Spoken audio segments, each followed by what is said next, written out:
हथुआ सहित विभिन्न प्रखंडों से सैकड़ों की संख्या में जीविका दीदी व कैडर ने अपनी 10 सूत्री मांगों को लेकर विधायक पप्पू पांडे से की मुलाकात, सौंपा ज्ञापन। हथुआ सहित जिले के विभिन्न प्रखंडों की जीविका दीदी व कैडर ने अपनी 10 सूत्री मांगों को लेकर पिछले कई सप्ताह से हड़ताल पर चल रही हैं। जीविका दीदी व कैडर ने अपनी 10 सूत्री मांगों को लेकर अपने अधिकारियों व मंत्री तक को ज्ञापन सौंपा, लेकिन मामले में अभी तक कोई फैसला नहीं लिया गया, जिसको लेकर हथुआ, कुचाय कोट सहित विभिन्न प्रखंडों से बड़ी संख्या में जीविका दीदी व कैडर अपनी 10 सूत्री मांगों को लेकर कुचाय कोट विधायक पप्पू पांडे के पेट्रोल पंप स्थित उनके आवास पर मिली। विधायक ने मामले को समझने के बाद हर संभव मदद करने व उनकी बातों को मुख्यमंत्री तक पहुंचाने का आश्वासन दिया।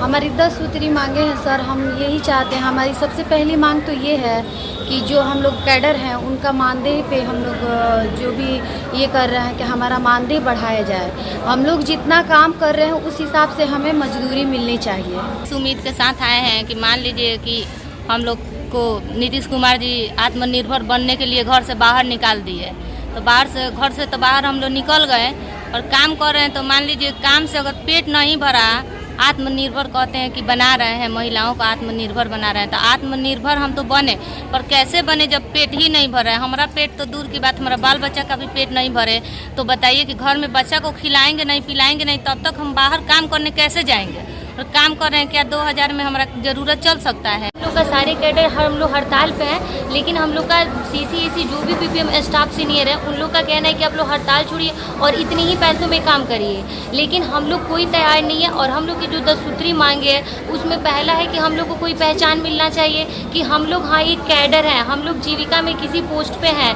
दूसरा कि हम लोग की जो भी नौकरी है, हम लोग अपनी एज, अपनी सारी चीज़ें जीविका को कमा रहे हैं, तो हम लोग को जीविका से चाहिए कि हम लोग की नियुक्ति प्रमाण पत्र चाहिए कि हम इस नौकरी में हैं। दूसरा जो भी हम लोग का मानदेय आता है वो कंट्रीब्यूशन से आता है, कभी 200 रुपये यहाँ से, कभी 200 रुपये वहाँ से। तो हम लोग का ये है कि जो हम कंट्रीब्यूशन से ले रहे हैं, हम प्रोजेक्ट का काम कर रहे हैं, हम महिलाओं का तो काम कर नहीं रहे हैं। तो जब हम प्रोजेक्ट का काम कर रहे हैं तो हमारी प्रोजेक्ट से पैसा मिले, फुल पैसा हम लोग के अकाउंट के में आना चाहिए, बैंक अकाउंट में सभी को। तीसरा ये है कि किसी का भी यहाँ पे अगर हम लोग काम कर रहे हैं, कहीं गए, एक्सीडेंट हो गया, तो कोई लोन नहीं है, कुछ नहीं है। मतलब आप वहाँ मर गए, उसके आगे पीछे पैसा रुपये कुछ नहीं है। स्टाफ लोग पहचानने से भी भूल जाते हैं। और तो ये हम लोग का है कि हम लोग का कम से कम एक एक्सीडेंटल और नॉर्मल डेथ क्लेम होना चाहिए।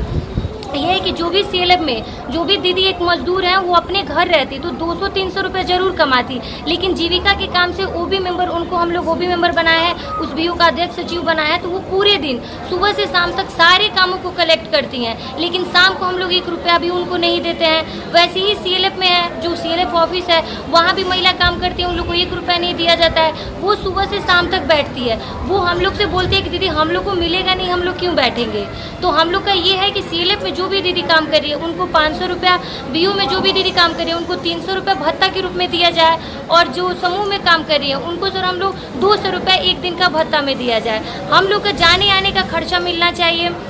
हम लोग का जो भी स्टाफ से हमेशा धमकियाँ मिलती है कि हम लोग तुम लोग को निकाल देंगे, हम लोग को पहचान मिलनी चाहिए, हम लोग निकाल देंगे, तुमको निकाल देंगे, कहीं भी कोई भी धमकी मिल जाती है। तो वैसा नहीं हो, हम लोग की जब नियुक्ति प्रमाण पत्र मिल जाएगी, हम लोग का हो जाएगा कि नहीं आप लोग गवर्नमेंट की एम्प्लॉय, तो हम लोग की धमकियाँ नहीं मिलेगी। तो उन लोग की धमकियाँ बहुत ज़्यादा है और इसमें पैसे सर बहुत कम है। किसी का घर नहीं चलेगा 2000 रुपये में, अभी के डेट में किसी का भी घर नहीं चलेगा, लेकिन काम आपको 30 दिन का है। यहाँ तक कि जीविका में संडे को भी छुट्टी नहीं मिलती है, संडे को भी अगर काम आ गया तो आपको जाना है। स्टाफों लोग के लिए छुट्टी है, लेकिन कोई महिला और कैडरों के लिए छुट्टी नहीं है। इससे पहले आप कहाँ गई हैं जहाँ से आश्वासन मिला है? और कुछ सर हम इससे पहले हम लोग अपने ही CLF में जिस प्रोजेक्ट में हम लोग जीविका में काम करते हैं, हम लोग ब्लॉक में धरना प्रदर्शन दिए, हम लोग का एक क्लस्टर बाई ऑफिस है, हम लोग वहाँ दिए, हम जीविका को दिए, लेकिन हमारा बात कोई नहीं माना, कोई सुनने को तैयार नहीं। हम लोग जिला में भी धरना प्रदर्शन देने के लिए सोचे, तो वहाँ कह रहे लोग कि आप जिला में जाइएगा तो हम आपको हटा देंगे, ये कर देंगे, बहुत सारी धमकियाँ मिल रही है। तो सारे दीदी का कहना है कि नहीं, हम अपने माननीय विधायक जी के पास चलते हैं और अपनी समस्या को समस्या रखते हैं, जरूर कुछ ना कुछ आश्वासन मिलेगा और हम लोग का काम